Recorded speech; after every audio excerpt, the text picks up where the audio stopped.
Selamat sejahtera semua. Hari ini kami akan membentangkan tentang seorang ahli falsafah yang terkemuka dalam dunia, iaitu Aristotle. Nama saya ialah Wong Zu Sheng dan ahli-ahli kumpulan ialah Hari Valagan Tamil Selvan, Prasham Perasyami Pillai, Shankar Bharati Muniandi dan Pavitran Anadorai.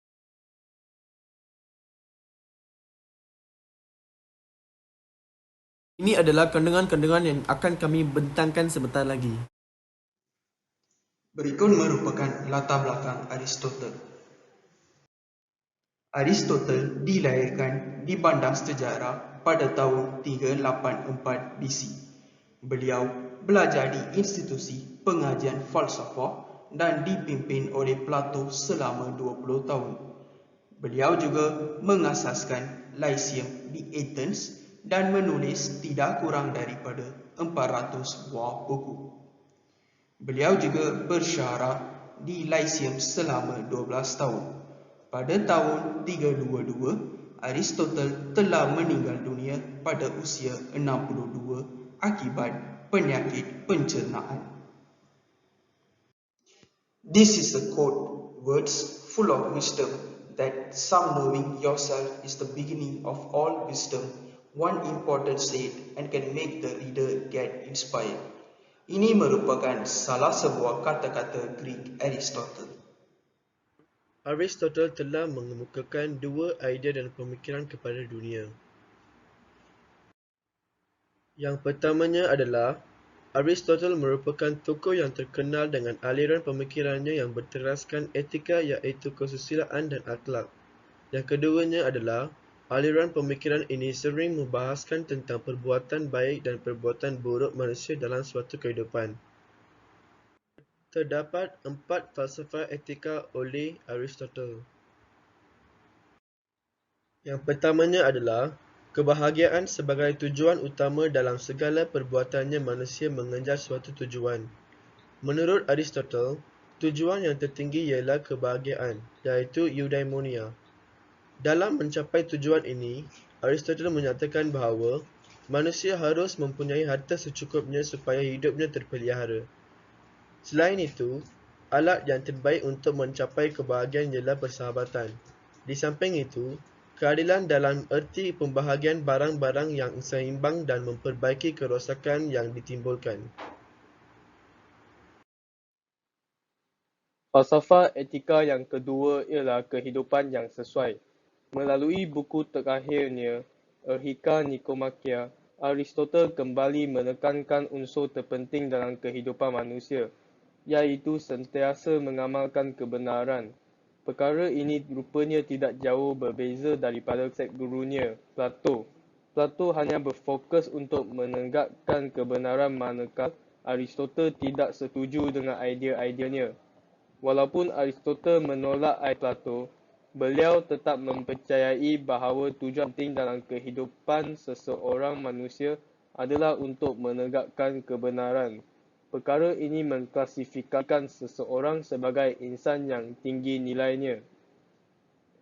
Falsafah etika yang ketiga ialah sekiranya seseorang manusia itu menganggap bahawa kebahagiaan itu merupakan tujuan yang penting dalam kehidupannya, maka itulah konsep yang dikatakan oleh Aristotle. Konsep Aristotle perlu dijelaskan kembali kerana perkara ini boleh dikaitkan dengan pelbagai pendapat manusia tentang kebahagiaan. Sebagai contoh, ada sesetengah manusia yang mengatakan bahawa kekayaan itu dianggap sebagai kebahagiaan. Sesetengah pula mengatakan bahawa kesihatan itu kebahagiaan. Ada juga yang berpendapat bahawa kebahagiaan boleh diperolehi apabila kita menghormati antara satu sama lain. Falsafah etika yang seterusnya adalah ajaran tentang keutamaan. Ketika kita berbicara tentang ajaran keutamaan, Aristotle menyatakan bahawa ajaran ini sangat berbeza dengan apa yang telah dikatakan oleh ahli falsafah yang lain, seperti Socrates dan Plato. Socrates dan Plato menganggapkan bahawa keutamaan itu boleh dikaitkan dengan pengetahuan. Seseorang akan melaksanakan perkara baik sekiranya dia boleh membezakan yang baik dan yang buruk. Konsep inilah yang mendorong Socrates dan Plato untuk menyimpulkan bahawa keutamaan boleh dikaitkan dengan pengetahuan dan boleh diajar. Namun, Aristotle tetap menolaknya dengan alasan bahawa terdapat perkara yang tidak cukup.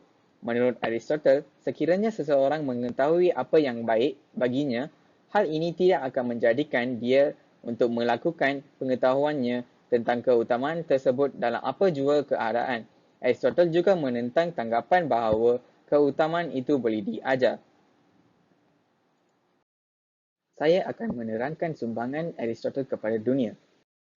Sumbangan Aristotle yang pertama adalah beliau telah menulis tidak kurang daripada 400 buku ayatnya. Selain itu, beliau juga telah mengasaskan Lyceum iaitu sebuah institusi sains. Seterusnya, Aristotle telah mengetengahkan kebaikan moral. Salah satu moral Aristotle adalah keberanian. Beliau juga telah berhujah dan membuktikan bahawa bumi itu mempunyai bentuk sfera. Aristotle juga telah memeriksa dan mendokumentasikan penyelidikan dan pemerhatiannya secara mendalam dalam bidang fizik. Seterusnya, beliau telah mengaji biologi iaitu kajian tentang haiwan menjadi asas sains biologi. Kita akan tengok pula pasal karya-karya yang telah dihasilkan oleh tokoh falsafah yang terkenal iaitu Aristotle. Okey, kita teruskan dengan slide yang seterusnya. Okey, karya pertama yang dihasilkan oleh Aristotle yang terkenal adalah Poetics, yang bermaksud kajian ilmiah yang mengenai penulisan dan puisi di mana Aristotle memerhatikan, menganalisis dan menentukan kebanyakan puisi yang tragis. Okey. Selepas kita membaca Poetics ni, kita dapat keluarkan poet dalam tu. Poet bermaksud seorang yang menghasilkan karya-karya seperti puisi. Poem maksudnya puisi. Poet maksudnya seorang yang menghasilkan karya-karya puisi. So, daripada perkataan tersebut sendiri kita dapat merumuskan bahawa beliau telah menghasilkan karya yang berkaitan dengan penulisan dan puisi. Okay, seterusnya kita akan tengok karya seterusnya yang telah dihasilkan oleh Aristotle iaitu retorik. Aristotle mengamati dan menganalisis pengucapan awam dengan ketelitian saintifik untuk mengajar pembaca bagaimana menjadi penutur yang lebih berkesan. Okey, slide seterusnya. Beliau telah juga mempelopori bidang sains. Beliau telah menghasilkan Metaphysics sebagai karya terkenal beliau. Aristotle telah menjelaskan perbezaan antara jirim dan bentuk dalam karya ini. Okey, akhirnya karya terkenal beliau ialah Prior Analytics. Dalam karya ini, beliau telah menjelaskan syllogism sebagai wacana di mana perkara-perkara tertentu yang seharusnya sesuatu yang berbeza dari perkara-perkara yang diharapkan hasil dari keperluan kerana perkara-perkara ini begitu. Itu merupakan salah satu statement yang beliau telah berikan dalam karya tersebut. Terima kasih semua.